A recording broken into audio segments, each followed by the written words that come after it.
रावलपिंडी में धमियाल के इलाके में तशद्दुद से खातून के कत्ल के बाद कोटा 2 में तदफीन की कोशिश के मुकदमे में गिरफ्तार मुलजिम ने मकतूला पर तशद्दुद का इतराफ़ कर लिया।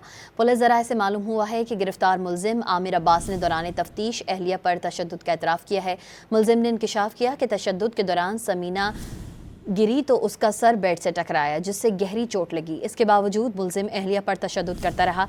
समीना की हालत ख़राब होने पर उसे मुलजिम ने बेटे के हमरा अस्पताल ले जाकर दाखिल करवाया।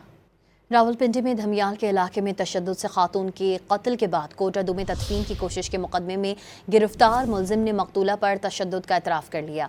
पुलिस ज़राए से मालूम हुआ है कि गिरफ्तार मुलजिम आमिर अब्बास ने दौरान तफ्तीश अहलिया पर तशद्दुद का इतराफ़ किया है। मुलजिम ने इंकशाफ किया कि तशद्दुद के दौरान समीना गिरी तो उसका सर बेड से टकराया, जिससे गहरी चोट लगी। इसके बावजूद मुलजिम अहलिया पर तशद्दुद करता रहा। समीना की हालत ख़राब होने पर उसे मुलजिम ने बेटे के हमरा अस्पताल ले जाकर दाखिल करवाया।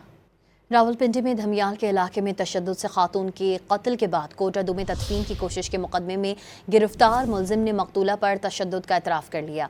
पुलिस ज़राए से मालूम हुआ है कि गिरफ्तार मुलजिम आमिर अब्बास ने दौरान तफ्तीश अहलिया पर तशद्दुद का इतराफ़ किया है। मुलजिम ने इंकशाफ किया कि तशद्दुद के दौरान समीना गिरी तो उसका सर बेड से टकराया, जिससे गहरी चोट लगी। इसके बावजूद मुलजिम अहलिया पर तशद्दुद करता रहा। समीना की हालत ख़राब होने पर उसे मुलजिम ने बेटे के हमरा अस्पताल ले जाकर दाखिल करवाया।